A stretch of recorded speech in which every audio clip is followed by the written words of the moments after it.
রাজধানীর বিভিন্ন ভবনে অগ্নিকাণ্ডের দায় কখনোই এড়াতে পারে না রাজুক, এমন মন্তব্য করেছেন গৃহায়ণ ও গণপূর্ত সচিব নজরুল ইসলাম।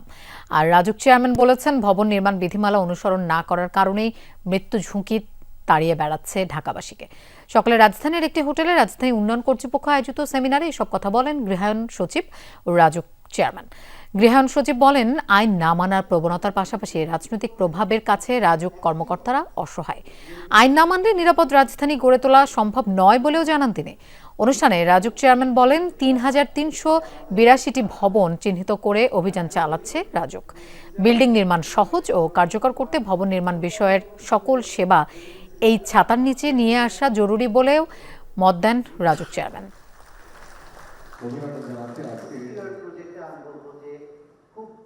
কয়েক মাস আগেও আরেকটা ঘটনায় অনেকগুলো মানুষ অগ্নিদগ্ধ হয়ে মারা গেছে। এর দায় কে নেবে? রাজুক এবং আমাদের গৃহায়ণ মন্ত্রণালয় আমরা এই দায় থেকে অব্যাহতি নিতে পারি না। সেই ক্ষেত্রে আমাদেরকে আরও সচেতন হতে হবে, দায়িত্ব পালনে আরও সঠিক ভূমিকা পালন করতে হবে। ঢাকা শহর যদি আমরা এক আমব্রেলার নিচে না আসতে পারি, তাহলে লোকজন এইভাবেই ভুগবে, এভাবেই সমস্যা তৈরি হবে।